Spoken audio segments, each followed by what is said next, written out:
Hey, that's pretty good. The Raptors win 124 to 114, their second win in a row against the Charlotte Hornets, their third win in a row overall, and a smidge of momentum as we get closer to the end of this homestand. Things have been trending in the right direction. Is it just playing one of the worst teams in the league? Maybe. Probably not fully. The Raptors have been able to do some things that seem to, I guess, carry over from game to game. The defense hasn't been sterling. It hasn't been perfect, but the half court offense, they had their two best half court offensive games. 116 points per play, or like 1.16 points per play in the first game. I think 1.15 points per play in this one. For the stat people, that's both of them above the 90th percentile in all the games that have been played in the NBA this year, not just for the Raptors. So that's nice to see. The offense was definitely clicking much more. We continue to see the value that Scotty Barnes has as a screener, downhill decision maker, catch and go guy. It's just really nice to see him in a role, not his only role, but a very, very strong role for him in the half court.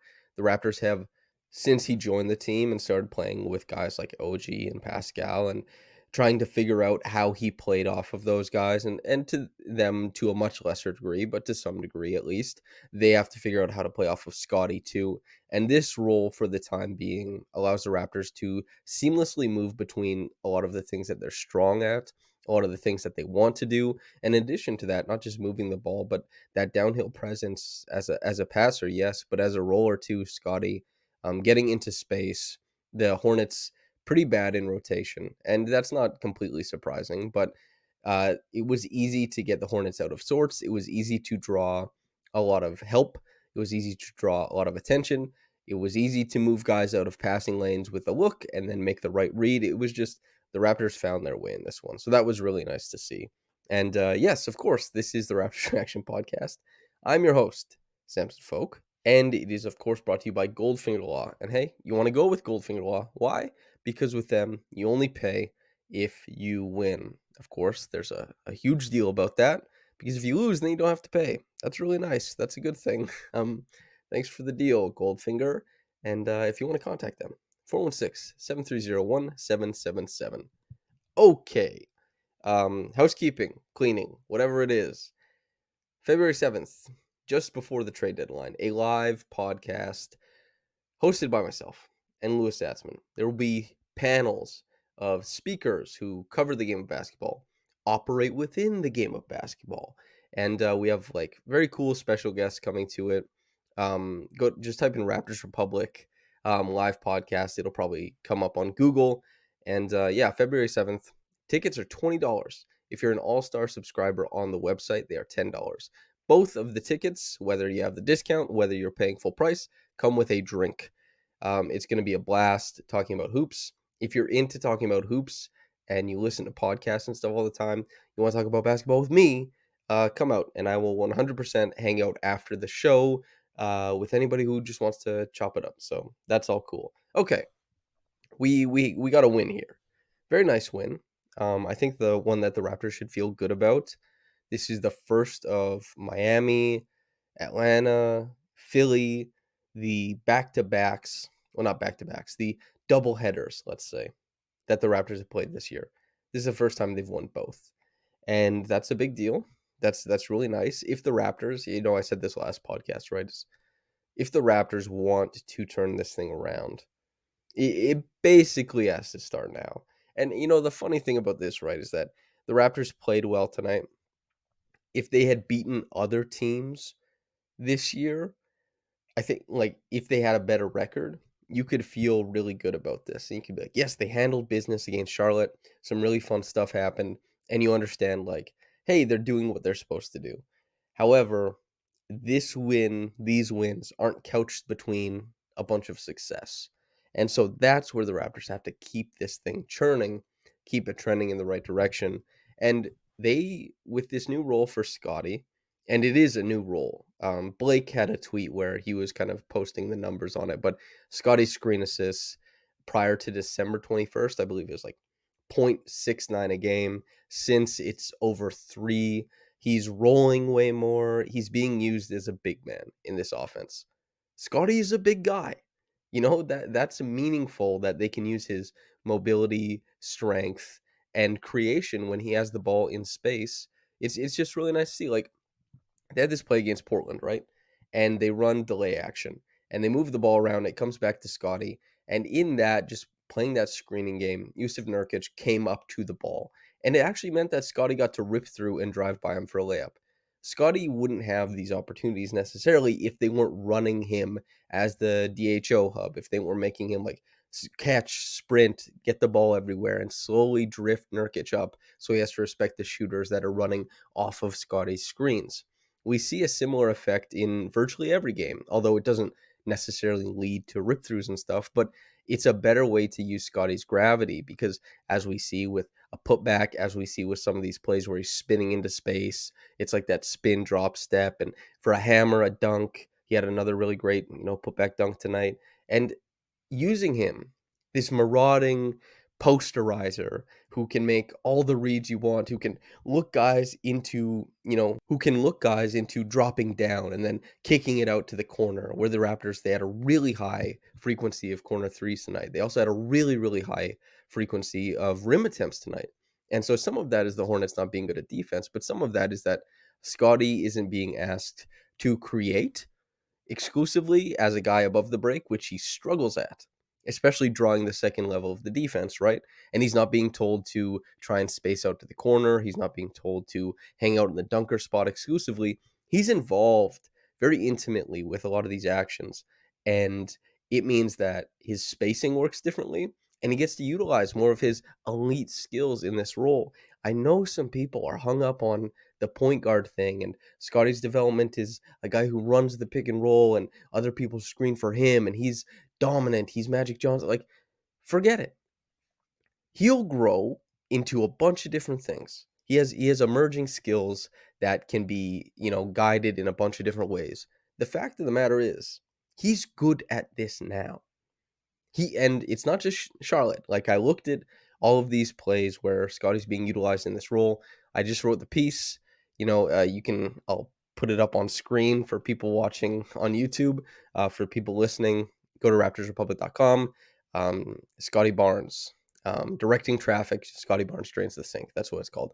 But I go through all these plays, right? And I go through what's been happening since the Raptors put him in this position. And it's just very clear that it's very like hand in glove. Now, Pascal Siakam has been a hand in glove guy for the Raptors before, right? In a bunch of different roles. This is the guy who was a transition player, who was a unique defender, who guarded John Wall as a primary defender in the Raptors playoff series, their most recent one in 2018 against the Wizards. This was a guy who was just like a finisher exclusively. And this was a guy who hit corner threes and never initiated offense, right? That doesn't mean Pascal wasn't allowed to grow into what he is today. And I think it bears repeating or bears understanding for fans and for everybody who fights about Scotty Barnes and what he's supposed to be is that what you watch game to game is not his plan. What you watch game to game is a guy struggling, a guy succeeding, all this kind of stuff, but he has to be utilized for the better of the team, and his development, a lot of it comes in the offseason, which again, I'm not beating that dead horse about work ethic or whatever. I I'm sure Scotty worked really hard during the summer. I wouldn't say otherwise, but I tell you this much. We don't have to beat each other's throats about this thing, about Scotty being a point guard, Scotty being what a who cares? He doesn't initiate offense like a point guard does. He's not running those types of actions. Whatever. He's being put in positions where he has advantage. He's being put in positions where he creates, and he's being put in positions where he helps create for others with his big body, with, I guess, positions that bigs usually succeed in. Who cares? It's going well. What do you have tonight? 21, 7, and 9. By the way, those 9 assists come with 0 turnovers. It's just like he's clearly being put in a position to succeed. It's very nice to see. I also do enjoy that this is kind of how I wanted to see him used. And not exclusively, right? As I said, there's a bunch of different things Scotty can do, but this seems like something that the Raptors have been ignoring. This is something that was part of his start at the NBA, is like being a dribble handoff hub, right? And the keeper plays and And these rejects that he was able to take for dunks in the early part of his rookie season, where he really flashed on like these curved drives, his athleticism is a really big deal. That's all fantastic. And just kind of returning to that this year, but with more responsibilities. Like he has more agency to run through actions and wave guys out of them if he wants. He has more agency to kind of freestyle on his own, and he has more agency to direct the traffic, the offense to the actions that he sees fit. Like he's quarterbacking a lot of these plays where otherwise he wouldn't be. He would be hanging off ball, or he'd be trying to create on ball and struggling. This is such a great role for him. I know I'm not talking about the team at large here. This is a Scotty rant to be sure, but plus 15 on the night, no turnovers, 9 assists, 7 boards, 21 points, was effective in the pick and roll as a screener, as a roller, was super effective in space, was just a genius and a savant in transition playmaking, right? And then every once in a while you let him play in space against a single guy, and he does well. This is just really nice to see. You love to see a guy able to find his role more clearly with the Raptors, and his role will change in the future. His role will change depending on how teams play him and all this kind of stuff too. And he'll figure it out. He'll problem solve. But the Raptors have something here, and it's very nice. Also very nice. Pascal Siakam scoring 35 points on 13 shots. For those keeping score at home, uh, he actually shot better from the field than he did from the free throw line. He shot 85% from the field. He shot 83.5% from the free throw line. That's pretty absurd. That's pretty crazy. But this is a guy who's just playing in space, hit threes. The Hornets, the same thing as it was in game one. They don't have a guy. They don't have a guy for Pascal. This is how it was last year too, right? Like Pascal, when Fred got injured post All-Star break, and before the Raptors went on their big run, it was like, okay, Pascal, how is he going to carry the Raptors in these ways? And some games against the Hornets were actually really informative, seminal in showing Raptors fans that Pascal had ascended to a place where it's really, really tough to cover him with one guy. It's always a team concept, right?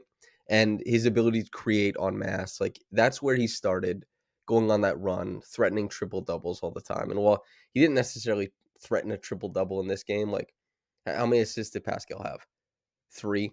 Nothing crazy, 7 boards, but just being a play finisher in some sense, catch and shoot threes, on the move catching, in transition, but also, seeing guys across from him that just can't handle him. And also this makes sense for Scotty getting the 9 assists and 0 turnovers, and Fred VanVleet, 8 assists and 1 turnover.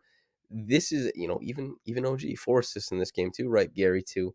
The Raptors did a fantastic job of passing around the Hornets defense. And the reason why it was a little bit easier for Pascal is that, again, nobody can guard him one on one, but the Hornets were really sloppy in their help defense. They aren't very good. They aren't on time. They overstep sometimes and then give up the weak side. Then sometimes they don't step up on the strong side. Like they mess up a lot. And this is one of the worst teams in the league. And the Raptors ran roughshod over them. And everybody thinks like, oh, the 3 pointers went down. It's like, no, the 3 pointers didn't go down that much. They made 10 tonight, and they only took 28. This is below average in the NBA, right? This is not like, sure, 36%, fine. That's better than they usually shoot. But the fact that the Raptors were able to get to the rim, that's the big thing in this one. And being able to get to the rim in a game like this too is this really helps with guys like Juancho Hernan-Gomez with his cutting. There's more lanes for him to cut, to finish. Precious Achiuwa finishing with 10 points in this one. Chris Boucher, with 5. These aren't massive numbers, but again, this is a Raptors team that's been looking for more from the bench. Koloko with 3 as well, I guess. Malachi, 3 assists, no points in 13 and a half minutes. He's a ball mover out there now. It's very clear to see that the Raptors are prioritizing other aspects of their bench scoring. Malachi isn't really being asked to score. He gets some pick and rolls. He gets downhill a little bit, but he's mostly, trying to carry advantage when he's getting the ball. And whether it's in these staggered lineups or bench lineups, that's kind of been his role. It hasn't gone. I'm not of the mind that it's gone super well, but it's fine. But this is kind of what the Raptors have been looking for from their bench, a little bit of punch. 23 points is nothing to write home about, but this is a bench that we saw recently was giving like 7, 6. That's that's not a lot, right? And they deserve, and that's maybe a bit too harsh because they hardly played any minutes, but they weren't playing so well that Nick Nurse felt comfortable. And there's a chicken or the egg thing here about the bench playing well because some guys came back, the bench playing well because they get more minutes and it's a little bit more consistent. But the bench, I think, in these games, it is very important going forward that they played really good defense, and that's the big thing is that the bench, with a lot of length on the floor, they've been able to stop the Hornets and the Raptors. They definitely, I think, they played fairly good defense in this game. The Hornets, as bad as they are defensively, have a lot of offensive talent, and this much was seen like Lamelo Ball finishing with 32, Terry Rozier with 21. These guys put on a clinic over this 2-game stretch, right? There's a lot of points scored. I think, well, they combined for over 100 points, the two of them, over 2 games. That's awesome. The shooting was incredible. Rozier, not the deepest threes in game one, but a guy who's, jab step, escape dribble, hardened type step back into space, spin and hit a three, and then like spin off a closeout, escape dribble to his right, hit a three that's like fading out of bounds. And LaMelo Ball in this game hit what, like 3 or 4 logo distance threes. If you're a defense, you probably just say that's basketball at that point in time, right? Like you can't look at your defense and say, "Oh, this is us screwing up. This is us allowing something that we shouldn't have." Sometimes a guy is standing below the logo, just there, and hits a three. Sometimes it happens multiple times in a game, and you have to kind of throw your hands up, and that's defense. That's the way it works sometimes. So maybe the Raptors, and also like some of the moves that Lamelo Ball was able to pull off to get downhill, not all the way to the rim, but he's got this host of flip shots and touch shots that managed to drop in, right? And the Raptors, you don't want to throw too much help at that. You want to allow the guy to go in one on one because Lamelo is a guy who gets by guys with skill and with being tricky on ball, busting out combos and stuff like that. It's not like an incredible first step. So yeah, he was able to score against this Raptors team, and he got to some of those looks for himself. But I don't think that was as big. Like, I know it's only a difference of 6 points over the games, 120 versus 114, what the Raptors allowed. But I think the defense was much better in this game, and I hope that they defend better than they did tonight going forward, because this is a team that many people thought and many people wanted to be like a top five defense. I suspect they're still in the bottom half of the league. I haven't looked at the numbers in I think 2 games, but this is a team that has struggled immensely to win games on that end of the floor, and that's why their record is what it is. The offense has been trending in the right direction for the Raptors. We'll see how that does against better competition, and maybe that's mostly what this is about, right?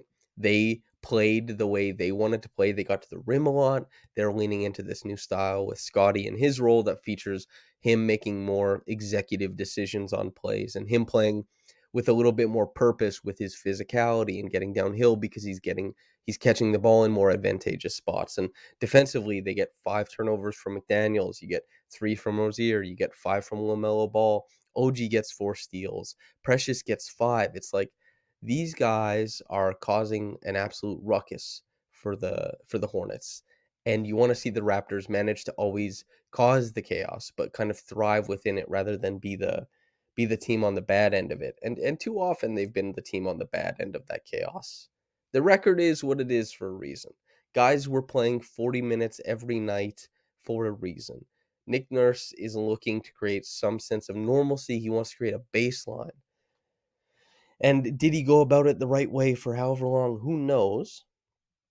But the guys, at least now, are playing lower minutes. Once again, this nobody's near 40.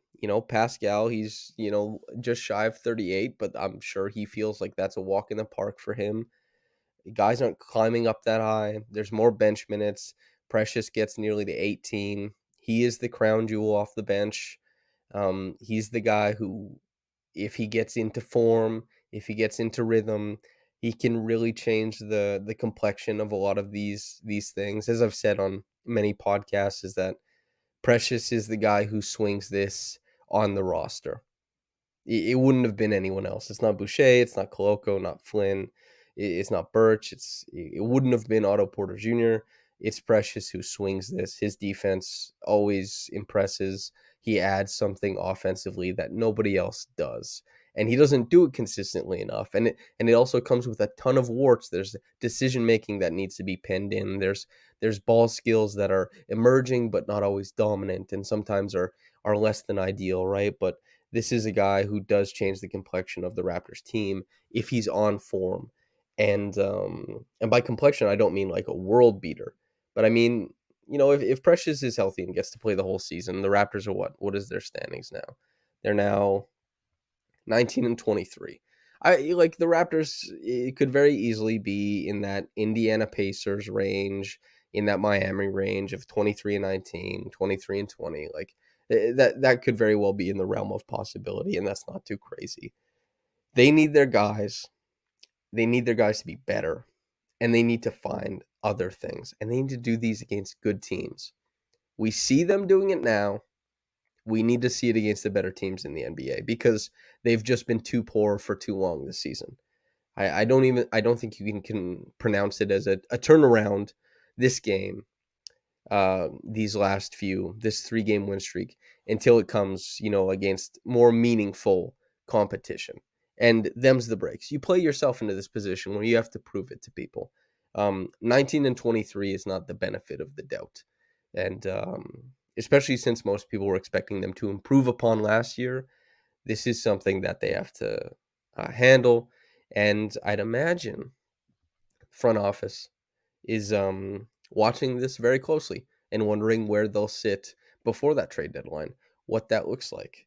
A 3 game win streak, if this continues to grow, will quell a lot of the trade talk, all the reports that have been coming out over the past, I don't know, month, 3 weeks, where the Raptors guys are in every single one. Pascal Siakam is some other team's dream, as is OG Anunoby, and many teams are kind of, wondering like Fred VanVleet, Gary Trent Jr., those guys interest me a lot. Can they come play on my team? Can they help us win a chip? Are they the last piece? That kind of stuff. If the Raptors flip it all the way around before the trade deadline, I imagine a lot of that will quiet. And, well, I guess it depends. If they really, really flip it around, I'm sure people will wonder aloud, does this team add? Currently, people have been wondering aloud, does this team sell? And they control their destiny in some regards. The team, if it plays really well, if they do it against meaningful opponents, all that kind of stuff, who knows? Interesting. Very, very interesting for this team, but a good win against the Hornets. It just is harder to call it like a really good win considering they haven't done it against more meaningful opponents besides the Cavs, basically, who they have 3 wins against, which is pretty funny. Reggie Evans Award, I want to give it to Precious Achiuwa. 5 steals is no small thing. I don't think he was responsible for all 5. Like sometimes the ball falls in your hands and you get a steal. You know, a lot of OG Anunoby's steals, they're just his because he catches the ball, he created the turnover, all that kind of stuff. But sometimes like you can tag and a guy will be caught in the air expecting to throw a pass, and it's like this guy rotated over, so now the pass is being thrown, and maybe a guy like Precious Achiuwa is just in the right spot, it falls into his hands, he picks it up, he's down the floor. Well done for you, Precious, to like pick it up. There's also, plays defensively in this game, as is often the case with Precious, where he was sterling as well. So just well done, Precious, for the hustle. From Spanish Superfly, the top quick reaction comment is, quote, honestly, though, when we as Raps fans are belly aching and complaining when things aren't going our way, just remember that there are Charlotte Hornet fans out there. I can't imagine what it would be like to be one, honestly. Oh boy, end quote. Yeah, man. Um, you have this really intriguing wing player, Miles Bridges, who is a domestic abuser, right? You have you have a team that you expect to improve. You have a team that you think is going to be intriguing and unique. And not only do they have guys who aren't performing as well as one team would want, book night also. And they have a bunch of stuff like guys they develop, guys who leave, Malik Monk, for example. They have guys who seem to have stagnated, and because they haven't been rewarded in roles, or they haven't been given, a unique path to develop. And like PJ Washington, Kelly Oubre Jr. gets injured, and it's just LaMelo Ball trying to do, really slick things on the court all the time. And all the momentum that the Hornets had last season, it fizzled by the end of that year, and it certainly didn't come along this season. And yeah, on the Miles Bridges thing, damn, very all the best to the women he abused and to all women who are abused. But man, and I don't even know what's gonna happen with him. Like there was those pictures of or video of like Lamelo dapping him up. He's around the team. There was also a video of LeBron James dapping him up. I don't know what's happening with that, but anyway, feel better, everyone, after I gave that dark turn. Sorry to everybody for the dark turn, but thanks for tuning in. For anybody who listened, I appreciate you. If you're on YouTube, make sure to like the podcast, subscribe, the website, subscribe over there. That's the most important one. If you're listening on the podcast channel, thanks for letting me chop it up with you. Whether you got into this in the morning or at night, have a blessed day and goodbye.